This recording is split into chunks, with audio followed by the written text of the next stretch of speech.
পরিবেশে বাংলাদেশ প্রতিদিন ইন্টারভিউ দিচ্ছে। বাংলাদেশ প্রতিদিনের মতো খুব স্বনামধন্য একটি ডিজিটাল মিডিয়া ইন্টারভিউ দিয়ে বলছে যে নায়িকা আর মডেল কিন্তু আছে, তারপরেও গণমাধ্যম বা সোশ্যাল যে অ্যাওয়ারনেস তৈরি করার ব্যাপারটা ছিল, তারা কিন্তু উল্টো মেয়েটিকে ট্রল করছে।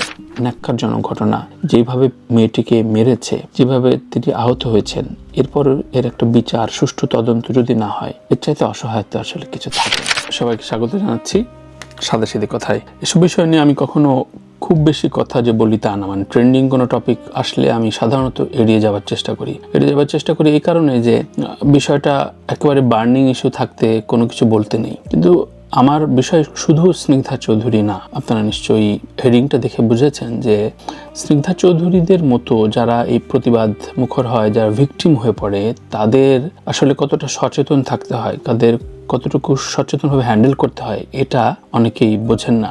স্নিগ্ধা চৌধুরী বা তার সাথে ব্যবসায়ের এই ধরনের ঘটনা শোবিজ ওয়ার্ল্ডে, বাংলাদেশে কি এই প্রথম? নিশ্চয় না, এর আগেও হয়েছে এবং সেগুলো সুরাহা কখনো পেয়েছেন। ধরেন আজিজ মোহাম্মদ ভাইয়ের সাথে সোহেল চৌধুরী থেকে শুরু করে যেই মমতা কুলকার্নি ইত্যাদি নানান বিষয়ে মুখরোচক যেসব গল্প, আইনি জটিলতা, এগুলোর কখনো কোনো অ্যান্সার পেয়েছেন? পান। তেমনি এই পর্যায়ক্রমে নানান রকম উদাহরণ তৈরি হল। সর্বশেষ পরিমণি কোনো রকম অ্যান্সার, শুনানি বা শাস্তি বা কোনো কিছু তদন্তের ডিটেল প্রকাশ পেয়েছে? পায়নি। শোবিজ জগতে তো বটেই, শোবিজ জগতের বাইরে সাগরণীর খবরগুলোকে আপনি আমি পেয়েছি। কত শতবার যেন কেসটা পেছানোর রেকর্ডে হয়তো আমরা অনেক দূর বড় নাম করে ফেলবো। স্নিগ্ধা চৌধুরীর ঘটনার প্রতিবাদ জায়গায় আসলে কতটা সচেতন থাকতে হয় বা নিজের জায়গায় কতটা সচেতনভাবে চলাফেরা করতে হয়, এটাও আসলে মোরাল থিং।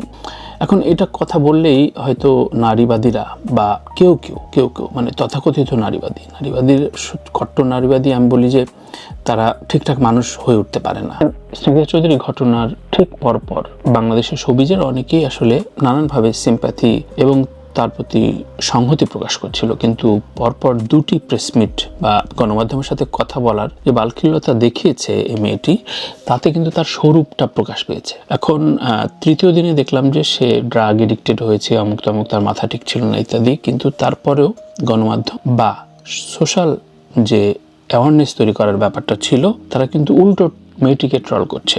কারণ মেয়েটি বলেছে যে মিরপুরে সে যে গাড়িটা মেনটেন করে সেটি মিরপুরে ঢোকে না। দম্ভ 1, দম্ভ 2 হচ্ছে সে 94 বোঝে না, 94 বোঝে।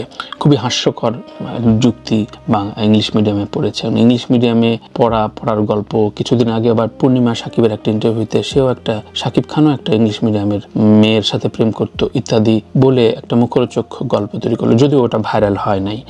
কিন্তু ইংলিশ মিডিয়াম আর বাংলা মিডিয়াম দুটো বিষয়ে জাতে ওঠার কোনো প্রশ্ন আছে কিনা আমার খুব প্রশ্ন জাগে, খুবই হাস্যকরভাবে প্রশ্ন জাগে। মূলত বিষয় হচ্ছে আপনি কিভাবে শিক্ষাটা গ্রহণ করছেন। সো আপনি যদি স্বশিক্ষিত না হয়ে ওঠেন, পুঁথিগত বিদ্যার পাশাপাশি নিজের ভেতরের শিক্ষাটা যদি আপনি আলোকিত না হতে পারেন, তাহলে যে বলবেন যে আমার বয়ফ্রেন্ড এসকর্ট দিয়ে নিয়ে এসেছে। এখন তার বয়ফ্রেন্ডের নামও আবার প্রকাশ করছে না, আবার বলছে বয়ফ্রেন্ডের নামে যে দম্ভতা প্রকাশ করছে মেয়েটি, সেটি তার ভীষণ রকম অসহায়ত্ব প্রকাশ পাচ্ছে এবং তার নিজের ভেতরের যে লাইফস্টাইলের দম্ভ ছিল সেটি উগরে এসেছে। তো এই সব ঘটনার প্রেক্ষিতে দেখবেন যে প্রথম কদিন তার তারকা কলাকুশলী এমনিতেই কোনো রকম ভেজালে যাইতে চায় না। আমাদের শিল্পীরা একেবারেই চুপচাপ থাকে এবং তারা কোনো রকম রাগ করে না। দেখবেন যে স্নিগ্ধা চৌধুরীর ক্ষেত্রে আমরা যাদের সুশীল বলি, যারা খুব সিনিয়র, তারা কি কখনো কথা বলেছে?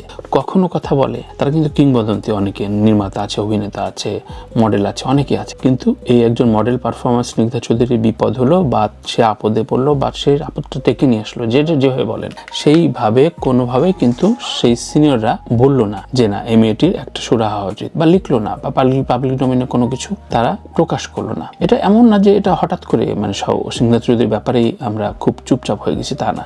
এটা হয়ে আসছে বাংলাদেশে। তারপরে ধরেন শিল্পী সমিতি বা অন্যান্য সমিতি, যেসব পরিচালক সমিতি, প্রযোজক সমিতি, যাদের ভয়েস রেইজ করাটা দরকার ছিল, জয় চৌধুরী বলতে আমাদের গরিবের রণবীর কাপুর ছোট ভাই, সে আবার বললো যে না, এইসব বিষয়ে তো আসলে মামলা আছে, আমাদের কাছে জানানো হয়নি, আর ইত্যাদি নানান রকম। আর এর আগে জায়েদ নিপুণ, এদেরকেও দেখেছি যে জায়েদকে বারবার বলতে যে আমি এতগুলো জানাজা পড়িয়েছি, জানাজা দিয়েছি, কিন্তু মোরাল জায়গায় যখন পরিমণির সংকটটা হয় তখন জাহিদরা ছিল, স্নিগ্ধার সংকটটা ছিল তখন জয়রা আছে, একই অর্থাৎ আমাদের জায়গাটা আমরা কখনো বদলাইনি। আমরা কখনো মানে আমার কলিগ মানে যতক্ষণ আমি না বিপদে পড়বো ততক্ষণ দরকার নাই মানে ভাই আমার ওর সাথে স্বার্থের সংকট না হলে দরকার নেই, ও একটু দূরে থাকে, এগুলো ঝামেলা।